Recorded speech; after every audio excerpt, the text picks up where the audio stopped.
Continuamos en Cátedra Médica, hoy hablando sobre las enfermedades crónicas no transmisibles, las enfermedades crónicas no transmisibles, tales como la hipertensión, la diabetes, las enfermedades pulmonares obstructivas crónicas, el cáncer. ¿Ah? Y justamente hablamos con dos profesionales, uno del lado de la comunicación, hablamos con Luis Anaya, él es mexicano, es periodista y está ligado al periodismo en salud. Y la otra persona es una dominicana, presidente de la Sociedad Dominicana de Cardiología, y es la doctora Rafaelina Concepción. Las enfermedades cardiovasculares, la hipertensión, producen, pero no solamente la hipertensión, solamente por mencionar el buque insignia, atacar la hipertensión, representa, digamos que el factor de riesgo número uno en todas estas muertes de estos 41 millones de personas que cada año mueren. Casi 18, Rafaelina, tienen que ver con enfermedades cardiovasculares, del corazón o de las arterias que van, digamos, al cerebro fundamentalmente. Nos gustaría que tú nos ampliaras un poco qué ha significado este informe respecto de este peso tan grande que tiene el sistema cardiovascular, que tú trabajas día a día con eso como cardióloga. Así es realmente, Nieves. Mira, la hipertensión es una condición de vida, porque no hay que ponerlo como una enfermedad. Una enfermedad es cuando tú tienes una limitación para hacer alguna actividad cotidiana de la vida diaria. Y la hipertensión, desgraciadamente, hay un grupo de personas que no le da ninguna sintomatología. Hay otros que le da unos síntomas muy severos y esos son los que van al médico. Desgraciadamente, no tiene una edad para tú ser hipertenso. Puede ser niño, puede ser adolescente, adulto joven, adulto mayor, o sea, cualquier persona puede ser hipertensa. Pero hay que controlar esos niveles de presión para que los efectos secundarios deleterios no aparezcan, que son las alteraciones cerebrales, como accidentes cerebrovasculares, isquémicos o hemorrágicos, infarto, insuficiencia renal, edema agudo de pulmón, también trombosis periféricas. Entonces, ¿qué sucede con eso?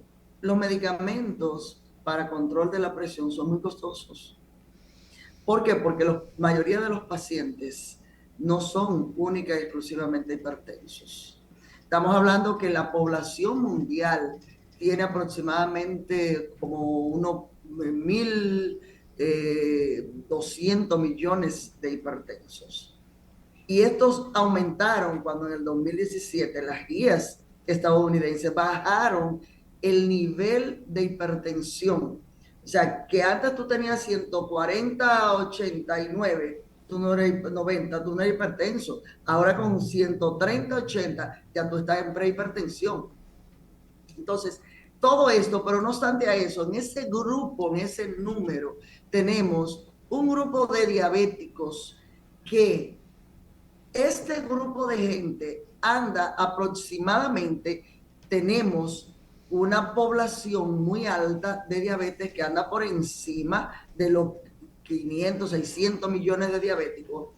Pero no obstante a eso, en la proyección que hay de la OMS, o sea, de los estadistas internacionales, o sea, la Federación Internacional, por ejemplo, de Diabetes, habla que en el 2045 vamos a tener un incremento de lo que es la diabetes de 500 y tantos a 700, casi 800 millones de diabéticos. Entonces, ¿qué estamos haciendo nosotros? No estamos haciendo nada. ¿Qué está haciendo el sistema? ¿Por qué? Porque si yo estoy conociendo lo que tengo que limitarlo. Por ejemplo, cada 80 segundos muere una mujer de enfermedad cardiovascular y no de cáncer. El cáncer, todo el mundo lo conoce, todo el mundo habla de él, todo eso. Nosotros tenemos una política como cardiólogas y pertenecemos a la SIAC Mujer, por ejemplo, donde hemos hecho prevención primaria todos los días, en lo que tenemos actividades de congresos, simposios, todo. Está el que hace 10 años acá, es que las mujeres se han incluido en lo que son los estudios. Antes nada más eran hombres. La mujer no va al médico, la mujer lleva el hombre al médico. Entonces, todo esto ha mermado lo que es, y a nosotros nos desconcierta, pues tú dices, ¿cómo es posible que yo sé lo que tengo, por ejemplo, en la diabetes, y tengo una proyección de que me va a aumentar, no que me va a bajar? Sí. Pero hay otro tanto. ¿De qué se mueren los diabéticos? Los diabéticos no se mueren de la diabetes, se mueren de enfermedad cardiovascular, o una arritmia, o un infarto.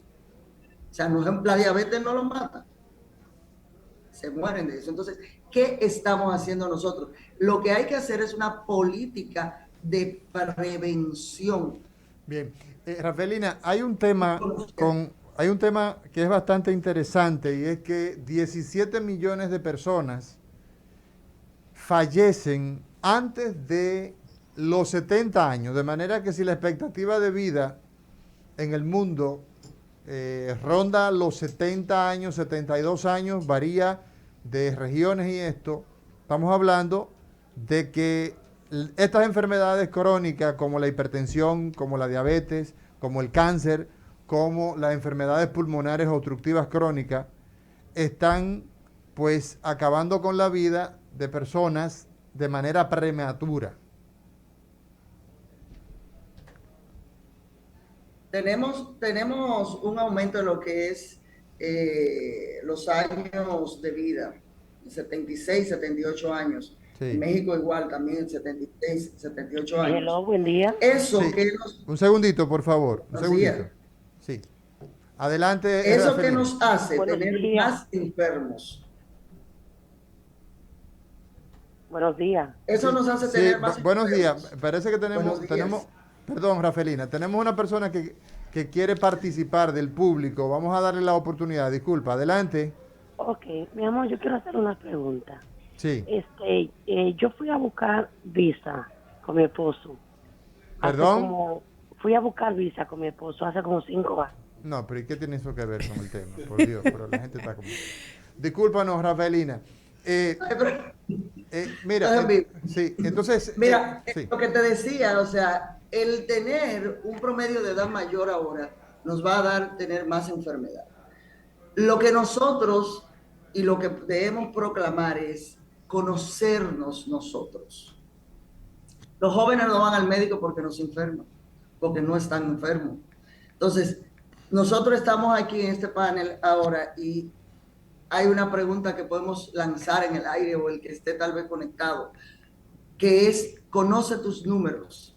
Una política de Red Woman que nosotros lo tenemos a diario. Conoce tus números. ¿Cuáles son tus números? Por ejemplo, Nieves, ¿tú sabes tu peso? ¿Tú sabes tu índice de masa corporal? ¿Tú sabes tu colesterol?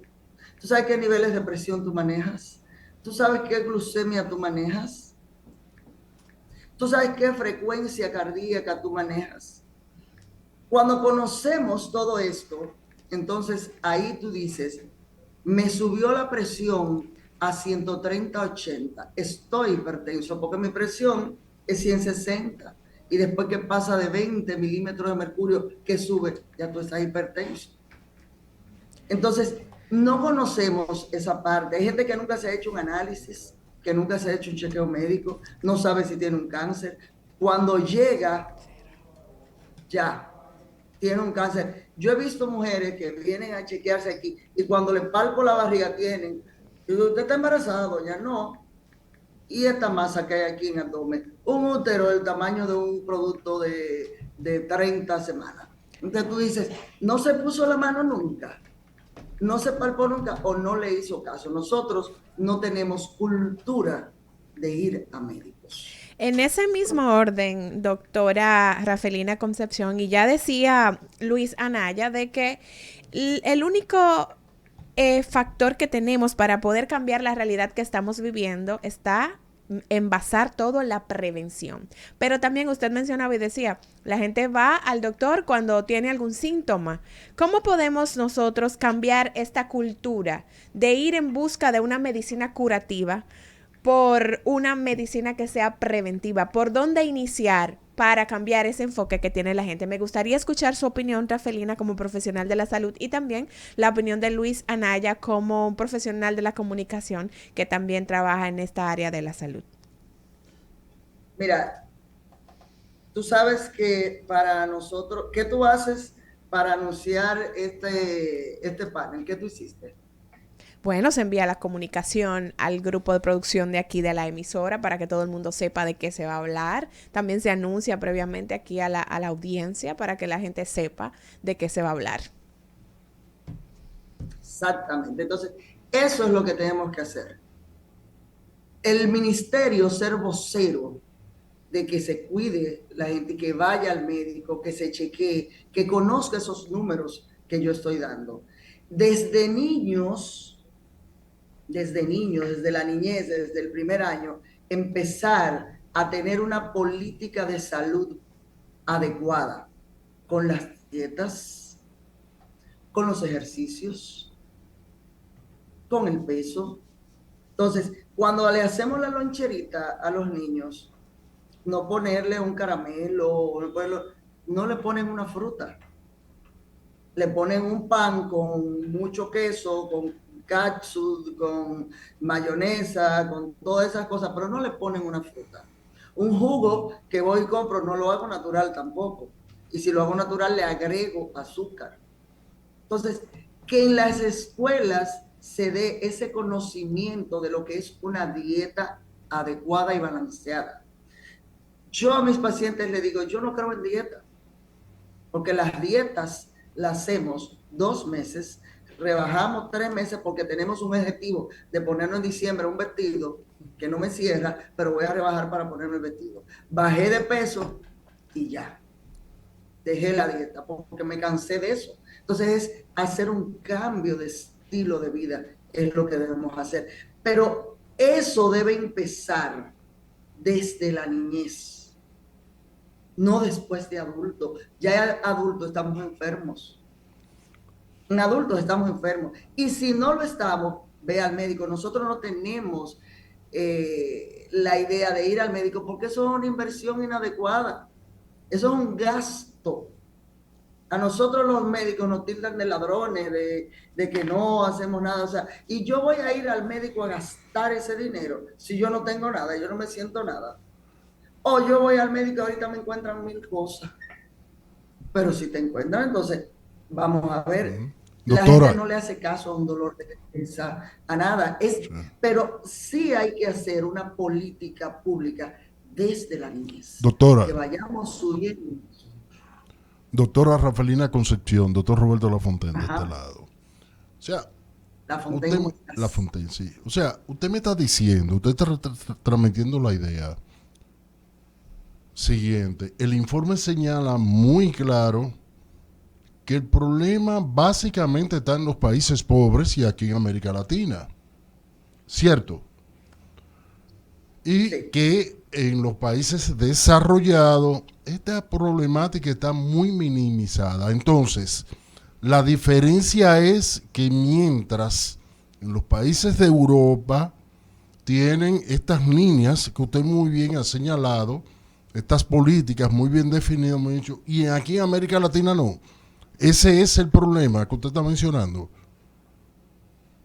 Principalmente, o sea, aquí, o sea, yo te voy a preguntar, ¿quién va aquí a un médico, por ejemplo, en mi país, que República Dominicana? ¿Quién se hace un chequeo médico anual sin sentirse nada? Bien. Luis, Luis Anaya, director senior de Healthcare para las Américas, ¿qué espera encontrar como respuesta de parte de las autoridades, digamos, de los ministerios, de las organizaciones tales como Organización Panamericana de la Salud, de este informe es un informe demoledor. Habla que 31 millones de los 41, o sea, el 80 y tantos por ciento, está ligado a países pobres, de ingresos bajos y de ingresos medios. ¿Qué esperas encontrar de parte de los que toman decisión a nivel de los países? Mira, y complementando un poco lo que comentaba la doctora, lo que veíamos en el informe, que los mismos especialistas nos decían, y el 90% de ellos coincidió en eso, fue No te escuchamos. Se frizó. Se Sí. fue ¿Nos escuchas? Se cortó la Bien, comunicación. miren, hay un aspecto sumamente importante, señores, en todo esto que nosotros estamos hablando en el día de hoy. Y es que, miren, yo puedo decirles a ustedes de manera de anécdota, de manera puntual, de montones de casos que vemos en el día a día. Por ejemplo, en el día de ayer tuvimos la oportunidad de recibir a una persona de 50 y tantos años de edad, de una mujer fumadora, con 210 sobre 114 milímetros de mercurio. O sea, estamos hablando de una emergencia hipertensiva. Esta señora desconocía que sufría de hipertensión, fumadora crónica, fumadora compulsiva, más de 20 cigarrillos al día. Esta señora hizo una hemorragia cerebral. Aparecieron varias lesiones aneurismáticas. La pregunta es la siguiente: ¿qué papel juega el médico de la comunidad en la salud y en la enfermedad? Esto es crucial. Nosotros estamos diciendo hace muchos años la necesidad de que las personas en donde viven, en el barrio donde viven, en la comunidad donde viven, sean atendidos de manera preventiva. O sea, como existe una consulta de niños sanos, donde llevamos los niños para ver si están creciendo en la proporción que corresponde, si su peso está en relación con la edad en la que se encuentran, etcétera, etcétera, si tienen sus vacunas, que de la misma manera, y esa es una política que se trazó ya hace 43 años, de la misma manera se realicen las evaluaciones de las características principales que cualquier ser humano debe destacarse, como el tema de la presión arterial, como el tema de los laboratorios básicos, como el tema de estos hábitos tóxicos como el tabaquismo, como el abuso del alcohol, el caso de los pacientes que tienen enfermedades de esta naturaleza, la detección temprana del cáncer, la vacuna, por ejemplo, contra el papiloma virus en el caso de la mujer. Estamos hablando, señores, de que el 80% de estas enfermedades ocurre en países pobres. La República Dominicana tiene el caso del cáncer cérvico-uterino. En este país es una vergüenza. Entonces, el índice de vacuna es muy baja, o sea, de la vacuna del papiloma virus. Yo creo que ya tenemos a Luis. Sí. Adelante, Luis. Sí. Mira, una de las cosas que tú mismo lo estás comentando, con este caso que te llegó, sí está importante la prevención, pero volvemos al tema central de la encuesta, los hábitos, ¿no? O sea, tenemos que cambiar los hábitos. Y parte de lo que veíamos en la encuesta y que los especialistas decían era, tenemos que formar programas de educación, no solamente es informarle a la gente, sino educar a la gente a que, como decía la doctora, conoce tu peso, conoce tus números, em, cuáles son los hábitos que a la larga te van a causar un problema, ¿no? Y que tú puedas tomar decisiones sobre de ello. Y si logramos esa parte de educación, estaremos haciendo un cambio diferente. Eh, los mismos especialistas nos decían que lo que se necesita el día de hoy son este tipo de campañas, ¿no? Que vengan desde el gobierno, con el apoyo de instituciones privadas también, pero más que en awareness de que algo está sucediendo es necesitamos educar a la gente para que cambien sus hábitos y también hasta en el tema de cuando ya fueron diagnosticados, el tema de que se adhieran al tratamiento. Imagínate que hemos visto estadísticas en donde y en personas con asma que a los 3 meses abandonan su tratamiento. Cuando es una enfermedad que tienen que tener su tratamiento durante pues, ya el resto de su vida, a los 3 meses están dejando el tratamiento. Y eso nos habla de la falta de educación que tenemos en temas de salud. O sea, no estamos educados en el tema de salud y al no estar educados, también podemos hacer muchas campañas, pero si la gente no entiende que tiene que hacer un cambio, vamos a seguir teniendo este tipo de estadísticas y va a seguir creciendo.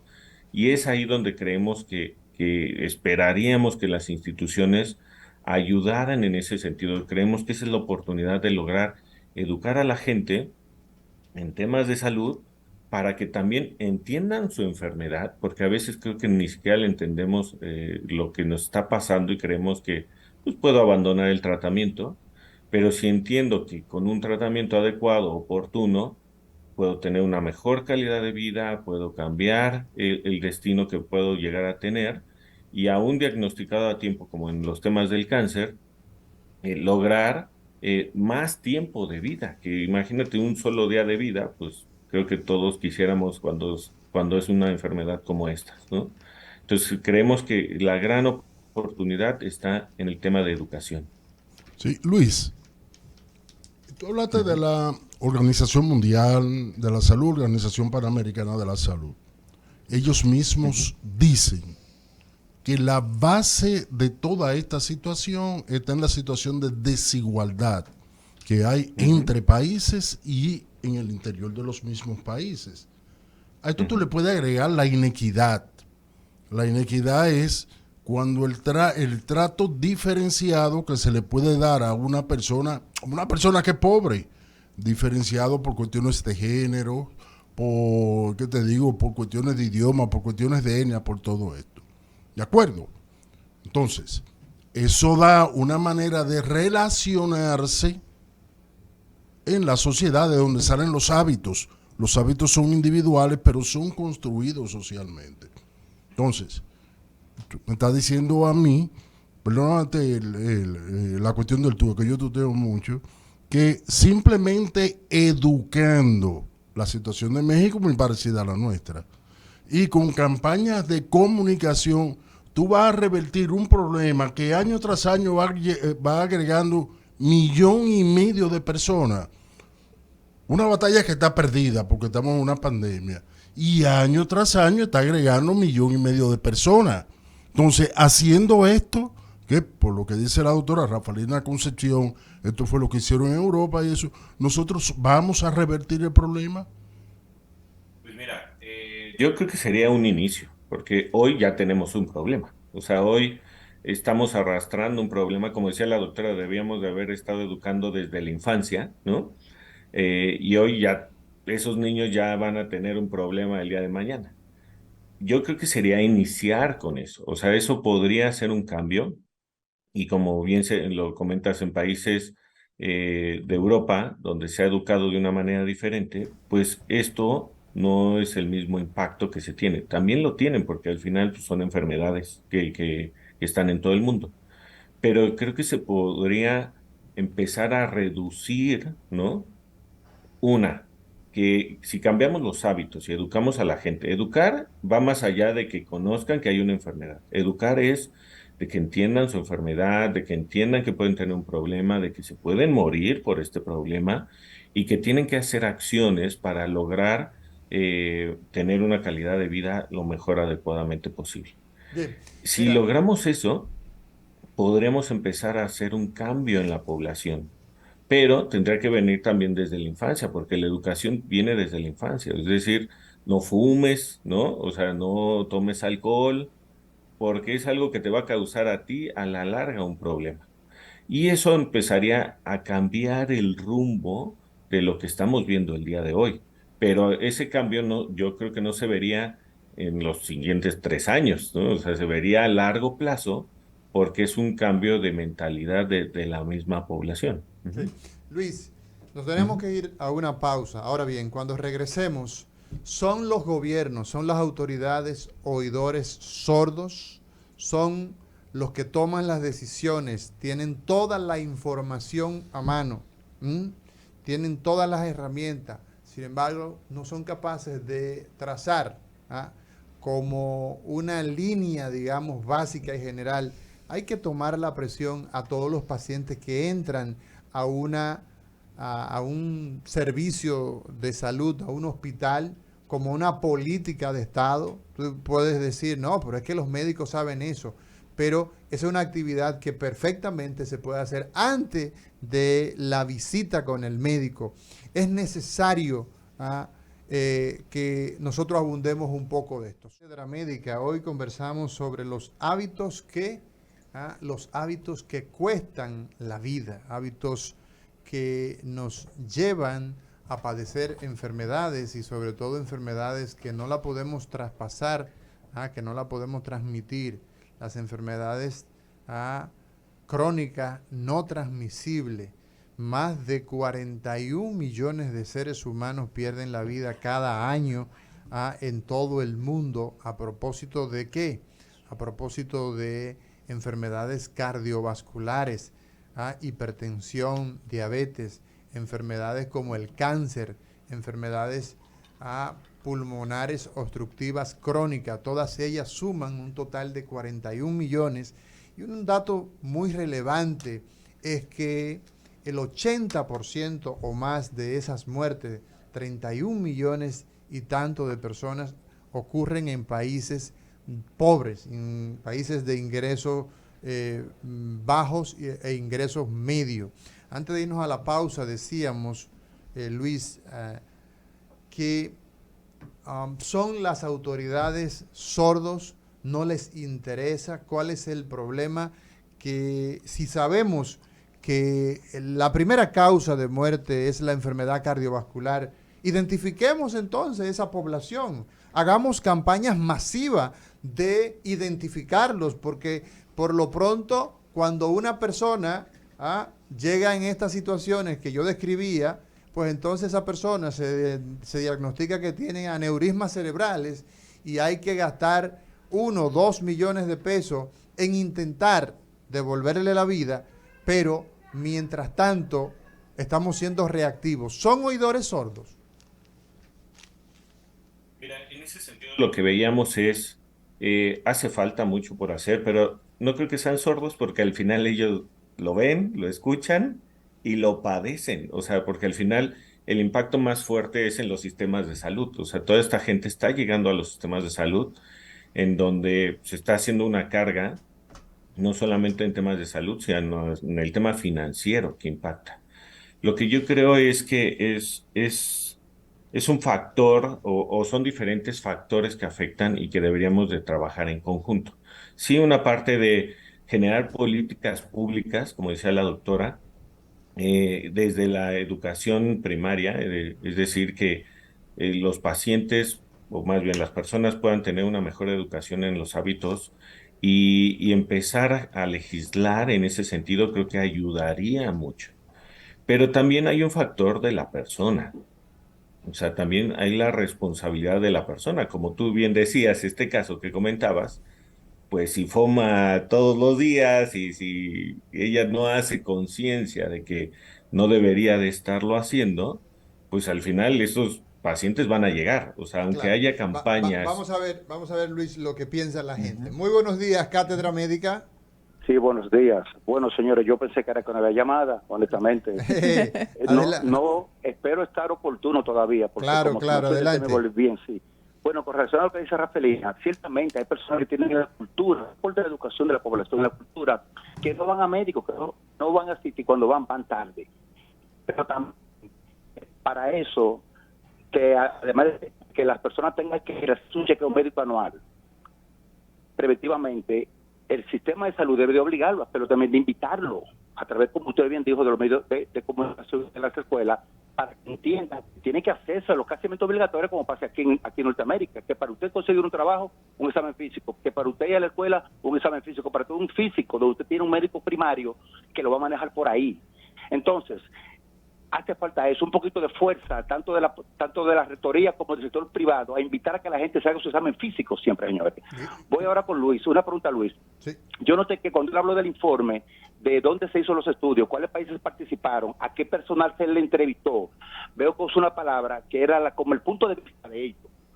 Si en ese cuestionario se le agregó que si ese punto de vista que ellos manifestaban en ese momento tuviera algún tipo de registro de qué sé yo, de informaciones del paciente para que lo pueda avalar en cuando le dé la información.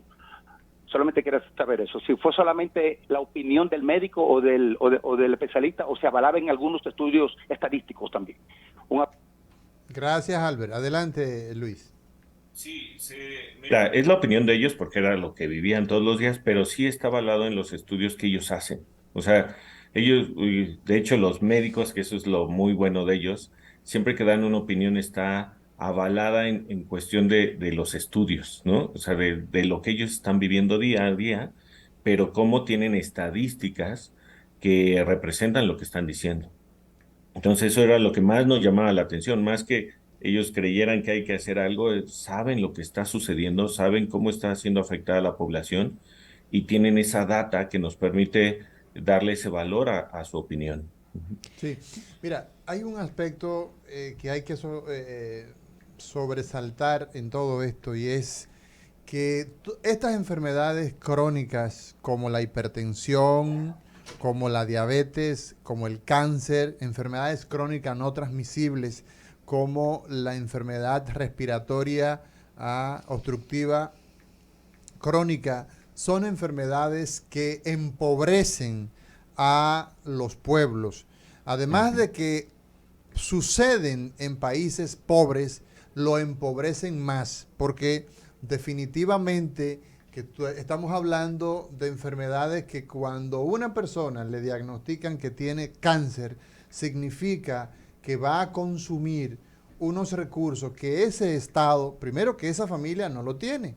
Y entonces el país, esa familia, pues tiene que recurrir obligatoriamente al sistema público, o tiene que ir a la caridad, pero el sistema público es el que tiene que absorberlo con las calidades que tenga, no importa. Pero termina entonces gastando 10 veces más que lo que pudiera invertirse y verlo como inversión, porque quizás ahí ya es un gasto.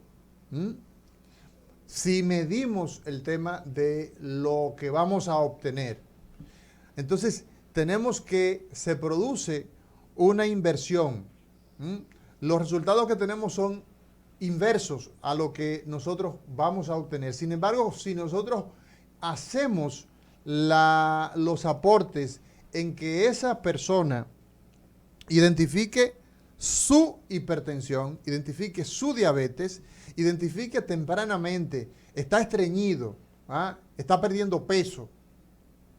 Bueno, pues entonces evidentemente que tiene que buscar respuesta. Una persona que tiene colesterol en 250, que el o sea, que tiene alteraciones que son muy puntuales, tiene necesariamente el sistema que interesarse en identificar esos grupos de pacientes, identificar esos grupos humanos, porque ellos finalmente van a empobrecer a ese país. Yo lo veo muy claro.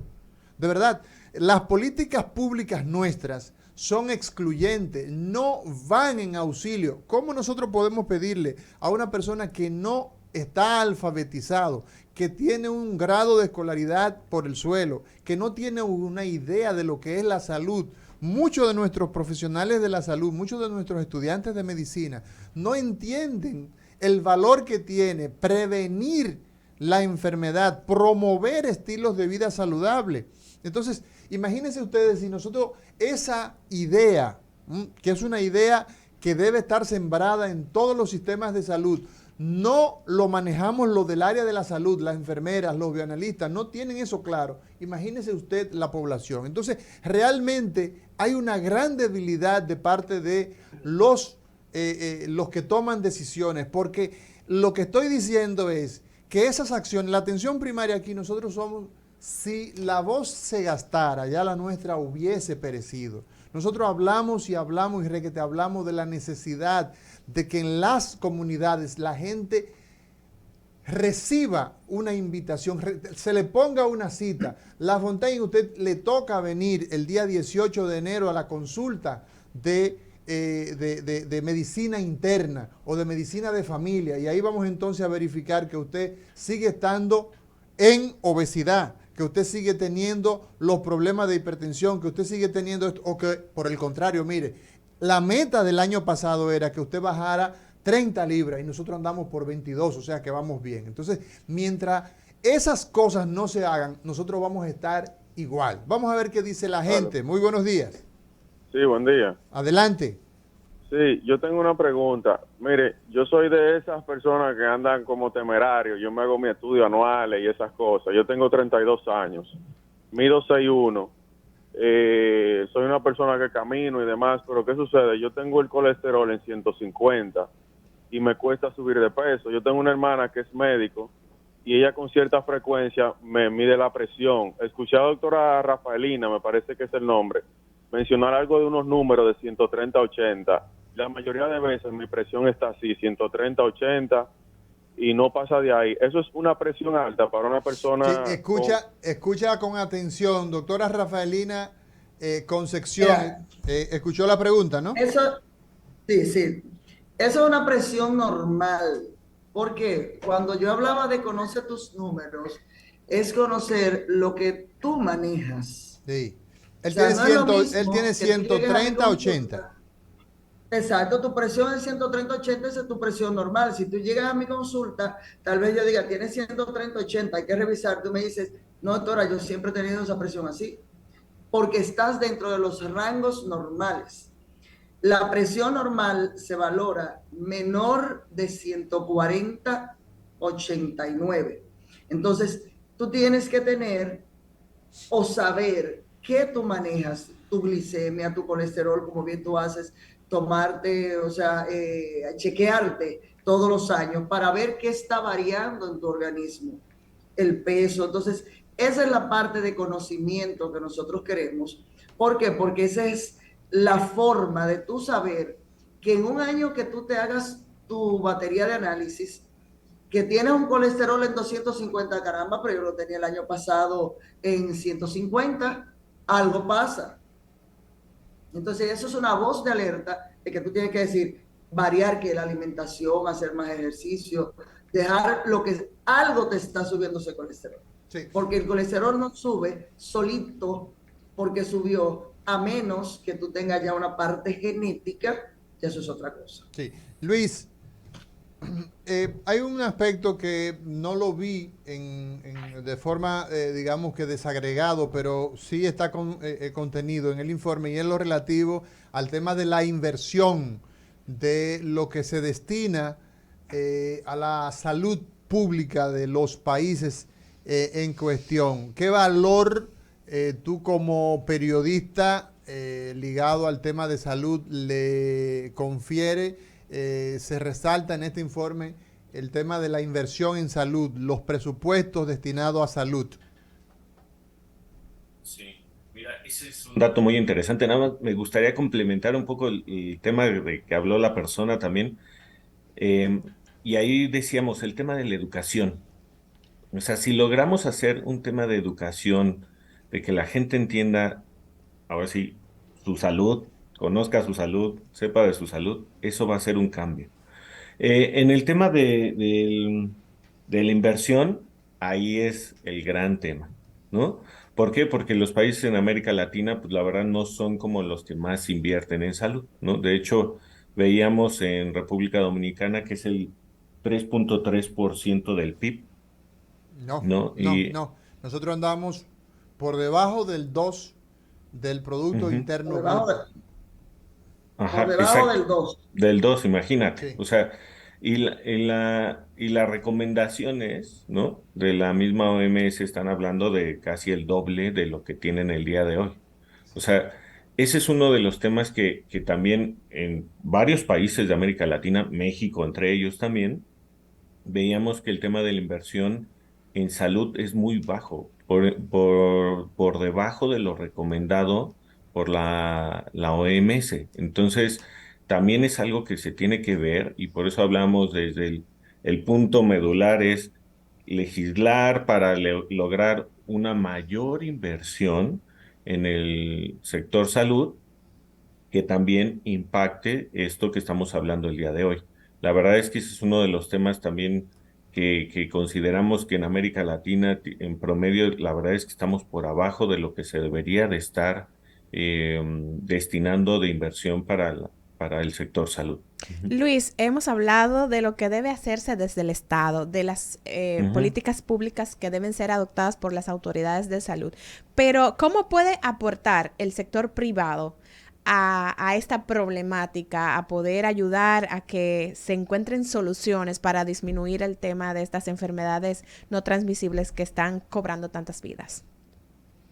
Mira, una de las cosas que veíamos, y si el tema central que queremos que pueda hacer un cambio en esto es la educación, en todos los sentidos, educación desde el paciente, desde el médico que diagnostica a tiempo, pero hoy creemos que la iniciativa privada podría tener también alianzas estratégicas que les ayudaran a lograr campañas, no solamente de hablar de prevención, sino de educación. Creo que aquí el cambio que deberíamos de hacer fuerte es más gastar mucho dinero en decirle a la gente, mira, detéctate si tienes estos síntomas, sí debe de ser, sí debe de haber un presupuesto para eso, pero si ayudamos a educar a la gente y el sector privado le ayuda al sector público educando a la población, eh, es donde se podrían tener realmente cambios en los temas de salud de la gente, de los pacientes que ya hoy están enfermos. Hoy podremos estar haciendo eso. Entonces, yo creo que el sector privado tiene la gran oportunidad de empujar o impulsar este tipo de educación tanto en personas que hoy no están enfermas como en personas que hoy están enfermas. Y les decía el tema del tratamiento, o sea, no es que vayas al doctor y ya con eso, sino si te recetan un tratamiento, tienes que tener una adherencia para que de verdad tengas una vida diferente. Entonces, creemos que ahí es donde el sector privado también podría estar apoyando y haciendo este tipo de campañas para lograr un cambio de rumbo. Ujú. Bien, excelente. Nosotros desde este espacio, ya lo decía el doctor Amaury García, el objetivo de esta producción es justamente aportar a esa prevención, seguir hablando, no nos cansaremos de seguir hablando del tema de la atención primaria, de la importancia de que la gente vaya al médico antes de que aparezcan las enfermedades, no buscando una medicina curativa, sino una medicina preventiva. Entonces, como aporte a la gente que nos escucha, nos gustaría, ya casi llegando a los últimos minutos del programa del día de hoy, que cada uno de ustedes desde sus distintas posiciones le dejen este mensaje de atención a la gente que nos oye, de por qué ir a estas consultas de prevención, por qué buscar esa atención antes de que aparezcan estas enfermedades, por qué adoptar estos hábitos saludables para poder tener una larga vida. Así que adelante Luis y luego la doctora Rafelina Concepción. Sí, miren, la verdad es que nosotros consideramos desde JIC, que es Llorente y Cuenca, que si cambiamos los hábitos, ¿no? Todos, si empezamos a adoptar hábitos saludables, puede haber un cambio en nuestra salud principalmente. En la salud desde preventiva, ¿no? Hasta curativa. Y creemos que si logramos hacer este tema de educación, si logramos ser educados, si las campañas de políticas públicas, si la iniciativa privada, si los pacientes mismos y las personas entendemos esta parte de educación, podemos cambiar el rumbo de las enfermedades no transmisibles, no solamente en nuestro país, sino en América Latina. Entonces, sí, también creemos que la educación empieza desde vea un chequeo, ¿no? Ten un chequeo rutinario para que también puedas detectar a tiempo enfermedades y eso cambia totalmente. Un cáncer diagnosticado a tiempo, estamos hablando del tiempo de vida del paciente, ¿no? ¿Por qué? Porque puede llegar a un tratamiento oportuno que le ayude a cambiar su destino en ese sentido y que pueda tener más tiempo de vida. La innovación ha logrado transformar el tiempo de vida de los pacientes. Hoy vemos que había pacientes con cáncer de pulmón que duraban 3 meses y que la innovación está logrando que duren 5 años. Entonces, imagínense si es diagnosticado a tiempo esta persona, si recibe el tratamiento a tiempo, si se adhiere a su tratamiento y podemos hacer un cambio. Entonces, lo que queremos dejar como JIC en esta parte del informe es la educación en hábitos saludables hará un cambio en la salud de la población, no solamente de República Dominicana, sino en América Latina. Sí, y sobre todo si esa persona se aleja del tabaco, si esa persona el tabaquismo lo saca de su ambiente, no solamente el que él se fuma, sino el que él también inhala. Si nosotros promovemos, porque la verdad es que las esperanzas nuestras en los sistemas de salud siguen siendo, están ahí, pero cada vez nosotros creemos que hay que hacer mayores esfuerzos. Las políticas públicas de nuestros países son excluyentes. Si usted no encuentra un médico, a una enfermera, un promotor de salud cuando está sano, imagínese cuando se enferma, las cosas son más difíciles. Rafaelina Concepción, su consideración final, por favor. Así es, realmente tenemos que hacer una campaña de promoción de salud. Y cuando hagamos esa campaña de promoción de salud, vamos a tener personas más sanas. Porque no es que no se vayan a enfermar, pero que esa enfermedad se retarde en tiempo. Entonces, hay que tener en cuenta la adherencia si estás enfermo ya, sino la prevención. Son enfermedades que se pueden prevenir. Si recordamos el polio se fue. ¿Y cómo se fue? Vacunando a las personas.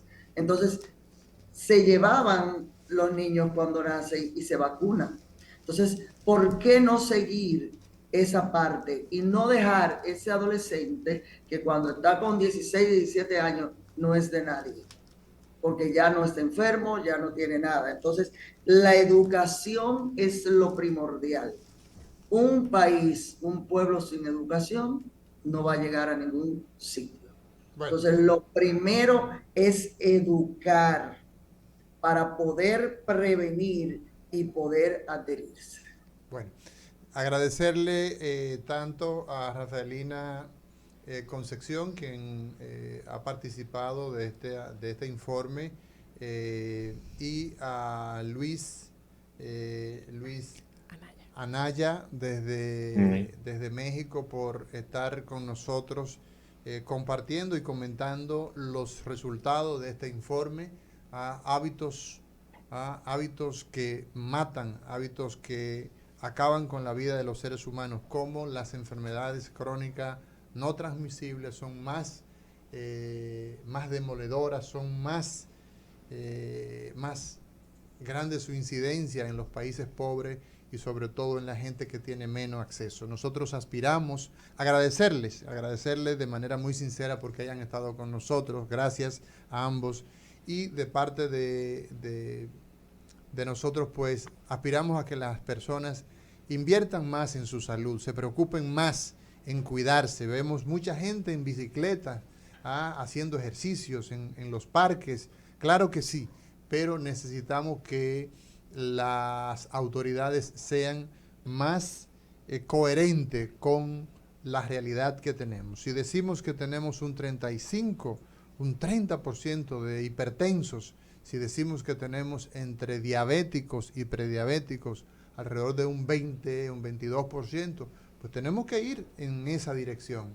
Si los principales cánceres son el cáncer cervicouterino, pues entonces hay que poner más vacunas de manera oportuna de HPV. O sea, hay que ir en la dirección correcta y sobre todo a los niños en las escuelas a enseñarle qué es salud, que salud no es ausencia de enfermedad, sino que la salud es una construcción del día a día, de hábitos de hábitos responsables, de ejercicios, de vacunas, etcétera, etcétera. Señores, mañana será otro día. Mañana estaremos celebrando el aniversario de Cátedra Médica, porque la salud merece respeto.